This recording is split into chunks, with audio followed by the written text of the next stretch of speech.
What has been the overall effect on cricket after the introduction of limited overs? Well, the most important effect it has had on cricket is running between the wickets. I mean, I've seen the change come right in front of me. When in 1971 I first came into international cricket, one never saw the sort of running in between the wickets that's subsequently taken place, and that's only because of one-day cricket, where you actually drop the ball and you run. The other thing is fielding. The vast improvement in fielding has just been incredible. All you have to do is see some of the old cassettes of teams playing in the 50s and 40s, and you just notice the difference, the improvement in fielding standards.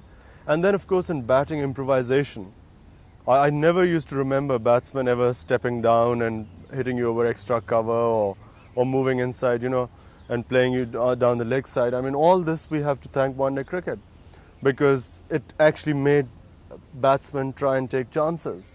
And then bowlers at the same time have tightened up much more. The Yorker has been perfected to much greater extent, and you realize how to counter when a batsman is trying to move away from his wickets, where you try and bowl and so on. I mean, it has actually added a lot in that sense to one-day cricket, but basically it's defensive stuff as far as the bowlers are concerned, because you don't try and take wickets. For batsmen, it's to improvise when a certain field is set, a defensive field is set, then how to break through. And of course, running in between the wickets, how to take quick singles. I think these are the three major effects. What about this aggression that's come into the game now? Is it more or less than it was?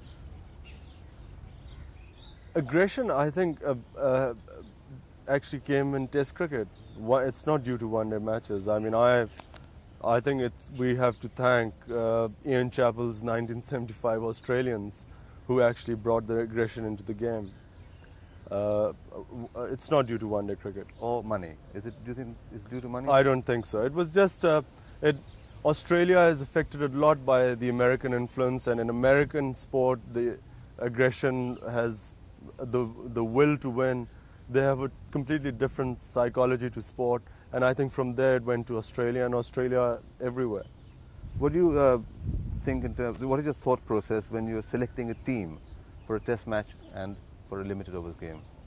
Well, in a limited over match, I would go in for all-rounders. I would select players who perhaps don't have that good a defense, but who can actually hit the ball.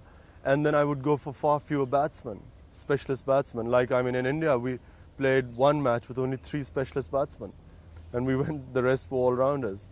I wouldn't do that in a Test match, because naturally there are 2 innings, and the temperament of a batsman is much more important. In a one-day match, because it's limited overs, you know that if your first 4 batsmen won't do much, the 5th or 6th batsman will not really be able to do much more than say someone who's a big hitter or the tail enders. So I take much more risks in one-day cricket, and also I change the batting order much more, which one does not in Test matches that frequently. Anyway, thank you, Imran, for talking with us. Yeah.